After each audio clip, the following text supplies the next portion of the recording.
Thank you very much.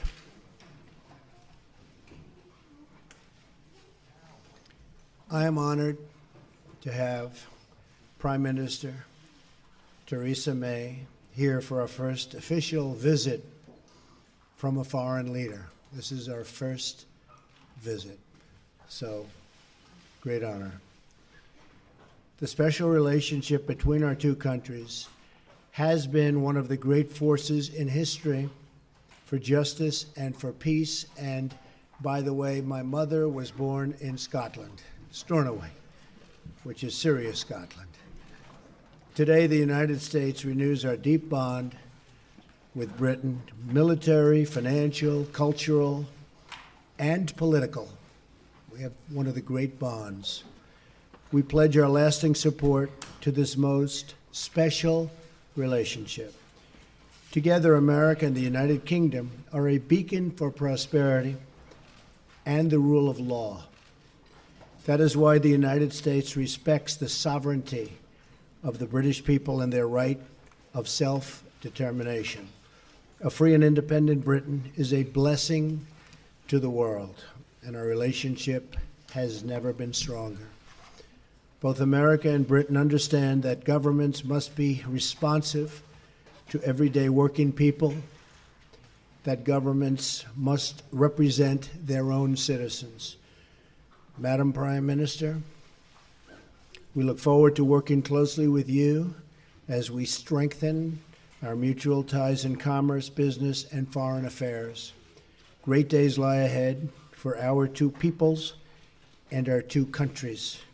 On behalf of our nation, I thank you for joining us here today. It's a really great honor. Thank you very much.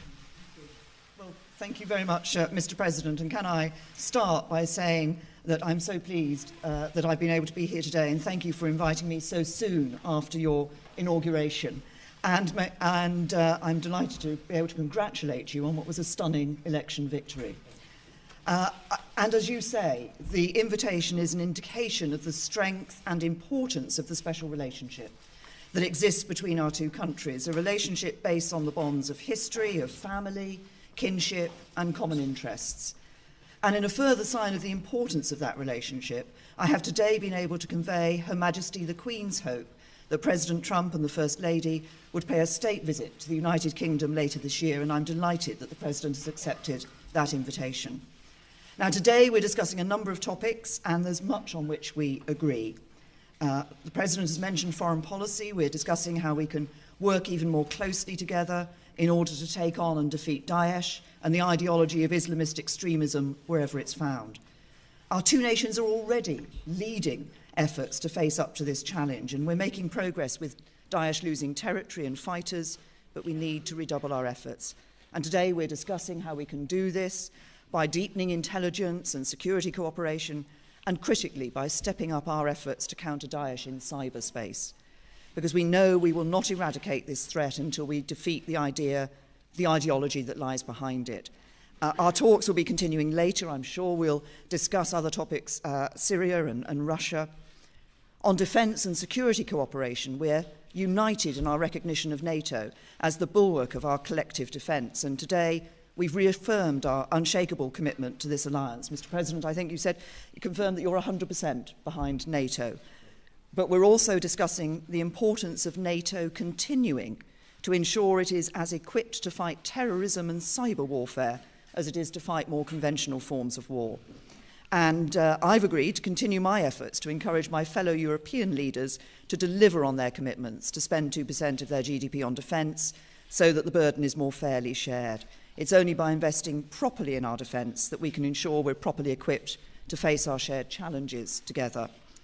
And finally, the President and I have mentioned future economic cooperation and trade. Trade between our two countries is already worth over £150 billion a year. The US is the single biggest source of inward investment to the UK, and together we've around $1 trillion invested in each other's economies. And the UK-US defence relationship is the broadest, deepest, and most advanced of any two countries, sharing military hardware and expertise. And I think the President and I are ambitious to build on this relationship in order to grow our respective economies, provide the high-skilled, high-paid jobs of the future for working people across America and across the UK. And so we are discussing how we can establish a trade negotiation agreement, take forward immediate high-level talks, lay the groundwork for a UK-US trade agreement, and identify the practical steps we can take now in order to enable companies in both countries to trade and do business with one another more easily. And I'm convinced that a trade deal between the US and the UK is in the national interest of both countries and will cement the crucial relationship that exists between us, particularly as the UK leaves the European Union and reaches out to the world. Today's talks, I think, are a significant moment for President Trump and I to build our relationship, and I look forward to continuing to work with you as we deliver on the promises of freedom and prosperity for all the people of our respective countries. Thank you.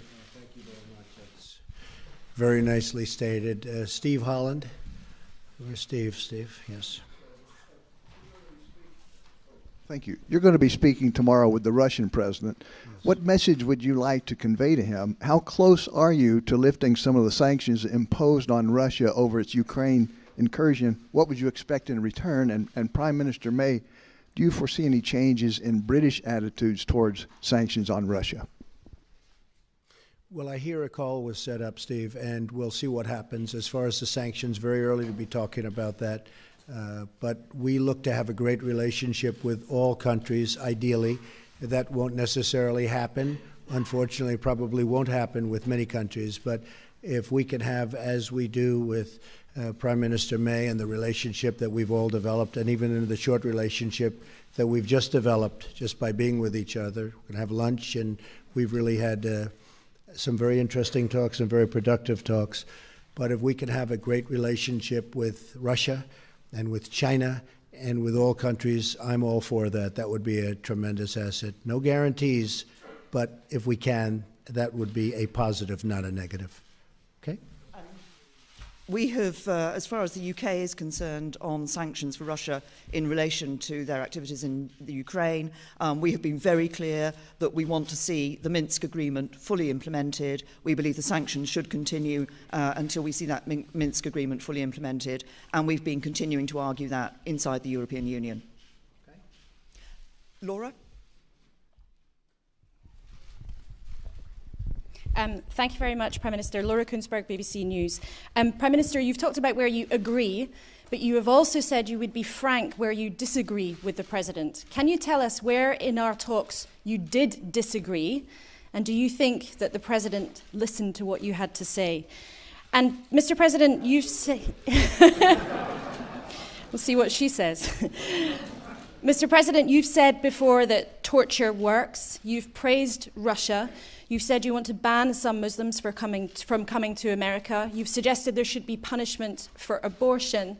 For many people in Britain, those sound like alarming beliefs. What do you say to our viewers at home who are worried about some of your views and worried about you becoming the leader of the free world? This was your choice of a question. There goes that relationship. On the issue that you raised with me, Laura, can I confirm that the President, I've been listening to the President and the President has been listening to me. That's the point of having a conversation and a dialogue. And we have been discussing a number of topics. We'll carry on after this press conference meeting and discussing a number of other topics. And there will be times when we disagree and issues on which we disagree. The point of the special relationship is that we are able to have that open and frank discussion so that we are able to make that clear when it happens. But I'm clear also that there are many issues on which the United Kingdom and the United States stand alongside one another, many issues on which we agree. And I think, as I said yesterday in my speech, that we are at a moment now when we can build an even stronger special relationship, which will be in the interests not just of the UK and the United States, but actually in the interests of the wider world as well. Very good. We have a great general who has just been appointed Secretary of Defense, General James Mattis, and he has stated publicly that he does not necessarily believe in torture or waterboarding or however you want to define it. enhanced interrogation, I guess would be a word that a lot of people would like to use. I don't necessarily agree, but I would tell you that he will override because I'm giving him that power. He's an expert. He's highly respected. He's the general's general. Got through the Senate very, very quickly, which in this country is not easy, I will tell you. And so I'm going to rely on him. I happen to feel that it does work. I've been open about that for a long period of time. But I am going with our leaders. And we're going to win with or without. But I do disagree. As far as, again, Putin and Russia, I don't say good, bad, or indifferent. I don't know the gentleman. I hope we have a fantastic relationship. That's possible, and it's also possible that we won't. We will see what happens. I will be representing the American people very, very strongly, very forcefully. And if we have a great relationship with Russia and other countries, and if we go after ISIS together, which has to be stopped, that's an evil that has to be stopped, I will consider that a good thing, not a bad thing. How the relationship works out, I won't be able to tell you that later. I've had many times where I thought I'd get along with people, and I don't like them at all. And I've had some where I didn't think I was going to have much of a relationship, and it turned out to be a great relationship. So, Theresa, we never know about those things, do we? But I will tell you one thing. I'll be representing the American people very strongly. Thank you. How about John Roberts, Fox? Mr. President, thank you so much, Madam Prime Minister. It's my understanding, Mr. President, that you had an hour-long phone call this morning with President Enrique Peña Nieto of Mexico. Could we get an update on where the relationship is? Further to that, what do you say to your critics who claim that you have already soured a relationship with a very important U.S. ally? And Madam Prime Minister, if I may ask you as well, are you concerned about the state of relations between the United States and Mexico? Sir? Well, I think the Prime Minister, first of all, has other things that she's much more worried about than Mexico and the United States relationship. But I will say that we had a very good call. I have been very strong on Mexico. I have great respect for Mexico. I love the Mexican people. I work with the Mexican people all the time. Great relationships. But as you know, Mexico, with the United States, has out-negotiated us and beat us to a pulp through our past leaders. They've made us look foolish. We have a trade deficit of $60 billion with Mexico. On top of that, the border is soft and weak. Drugs are pouring in. And I'm not going to let that happen. And General Kelly is going to do a fantastic job at Homeland Security. As you know, we swore him in yesterday. We have a really, I think, a very good relationship, the President and I. And we had a talk that lasted for about an hour this morning. And we are going to be working on a fair relationship and a new relationship. But the United States cannot continue to lose vast amounts of business, vast amounts of companies, and millions of people losing their jobs. That won't happen with me. We're no longer going to be the country that doesn't know what it's doing. And so we are going to renegotiate our trade deals, and we're going to renegotiate other aspects of our relationship with Mexico. And in the end, I think it'll be good for both countries.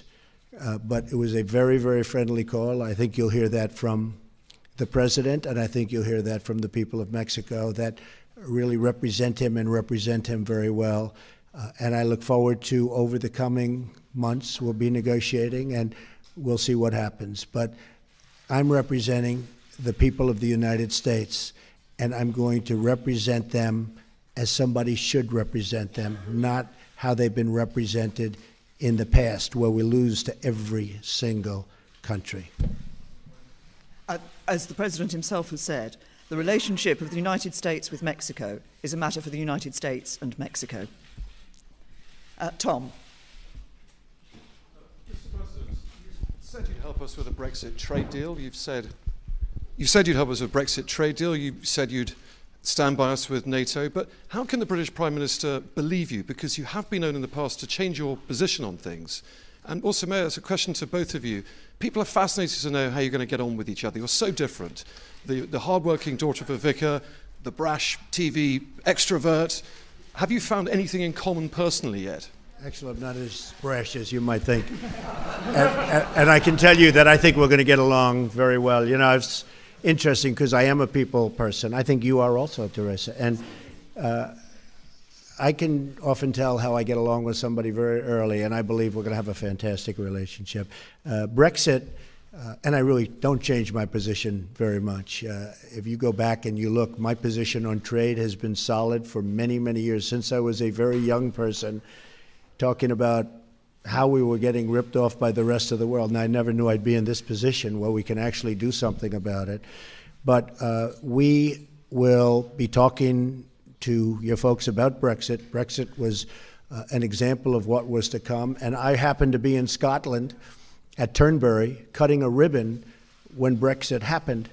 And we had a vast amount of press there. And I said, Brexit, this was the day before, you probably remember, I said, Brexit is going to happen. And I was scorned in the press for making that prediction. I was scorned. And I said, I believe it's going to happen because people want to know who's coming into their country and they want to control their own trade and various other things. And lo and behold, the following day, it happened. And the odds weren't looking good for me when I made that statement because, as you know, everybody thought it was not going to happen. I think Brexit's going to be a wonderful thing for your country. I think when it irons out, you're going to have your own identity, and you're going to have the people that you want in your country, and you're going to be able to make free trade deals without having somebody watching you and what you're doing. And I had a very bad experience. I had something when I was in my other world. I have something in another country, and getting the approvals from Europe was very, very tough. Getting the approvals from the country was fast, easy, and efficient. Getting the approvals from the group, I call them the consortium, was very, very tough. But I thought Brexit, I think it'll go down, that it will end up being a fantastic thing for the United Kingdom. I think in the end, it will be a tremendous asset, not a tremendous liability. Okay? And just on the question you asked me, Tom, I mean, I think as the President himself has said, I think we have already struck up a good relationship. But you asked what we had in common.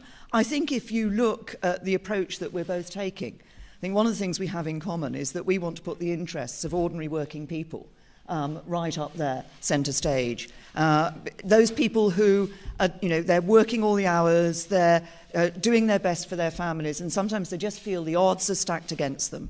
And it's that interest in ensuring that what we do, that the economies, our economies and our governments actually work for ordinary working people, work for everyone in our countries. I think we both share that.